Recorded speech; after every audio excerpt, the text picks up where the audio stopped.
دو باتیں ہیں. ایک جو ہے نا، ایک ہم نے جو اس میں اپنے لیٹر میں جو ہمارا موقف ہے، موقف یہ ہے کہ جو فنڈ یہاں دیا جا رہا ہے اس کی مس یوز کا بہت خطرات ہیں. یعنی ایک گورنمنٹ جو بنتی جا رہی ہے وہ جعلی ہے، اس کے پاس مینڈیٹ نہیں ہے. پوری کیبنٹ کو، پوری عوام کو پتا ہے. یعنی اس وقت جو الیکشن ہوا ہے اس کے مطابق تحریک انصاف سب سے بڑی پولیٹیکل پارٹی ہے، اور جو اس وقت نمبر، وہ بھی پھر بھی ہمارے نمبر سے زیادہ ہے. اور اس کے ساتھ جو ان کی ہے مسلم لیگ نون، جو کہ ٹوٹل انہوں نے 23 سیٹیں جیتی ہیں. اور پیپل پارٹی اور ایم کیو ایم سب کو ملا کے جس طرح مطلب اس نے بانٹے ہیں آپس میں کہ شاید یہ کوئی جو ہے نا ان کے آپس میں، اور جو اسٹیٹ کی جو انہوں نے اختیارات غلط طور پر استعمال کیے. ہم کہتے ہیں کہ ان کے پاس مینڈیٹ نہیں ہے. اس وقت مینڈیٹ کے مطابق عمران خان اس ملک کا وزیر اعظم ہے. عوام نے عمران خان کے اوپر اعتماد کیا ہے، 2/3 میجارٹی عوام نے ہمیں دی ہے. تو جو فنڈ آئی ایم ایف کا استعمال ہوگا وہ مس یوز ہوگا. ہم نہیں چاہتے کہ ملک کی جو ہے نا مزید قرضے بڑھے اور اس کے فنڈ مس یوز ہو.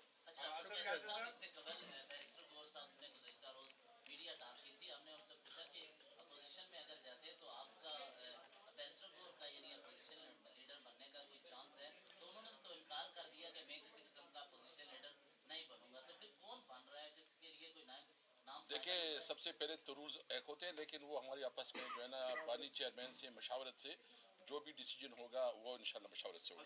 یہ فرمائیے گا کہ پارلیمان کے اندر کیا مفاہمت کی پالیسی چلے گی یا مزاحمت کی؟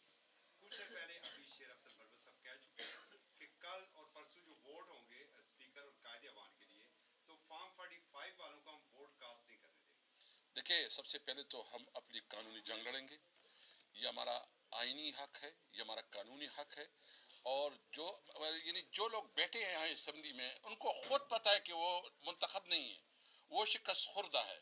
اس کی کوئی اخلاق، یعنی جو پرائم منسٹر بنے گا اس کے اندر اگر تھوڑی بھی اخلاقی اس کے اندر کوئی قوت ہو تو وہ جو ہے نا پبلک سے معافی مانگے اور کہے کہ میں جو ہے نا اس پوزیشن میں نہیں ہوں. شہباز شریف ویسے بنے گا تو کیا اس کو پتہ نہیں ہے؟ میں سمجھتا ہوں کہ ان کو شرم آنی چاہیے اگر وہ جعلی ووٹوں سے جو ہے نا اس ملک کو وزیر اعظم یا وہ بنیں گے. ہم انشاءاللہ مقابلہ کریں گے. اور پاکستان تحریک انصاف اس وقت اس ملک کی سب سے بڑی پولیٹیکل پارٹی ہے. جی آپ نے کہا کہ یہ اسمبلی جعلی ہے، تو قومی اسمبلی بھی جعلی ہے اور پنجاب اسمبلی بھی جعلی ہے، لیکن کے پی میں آپ کو بڑی اکثریت مل گئی ہے.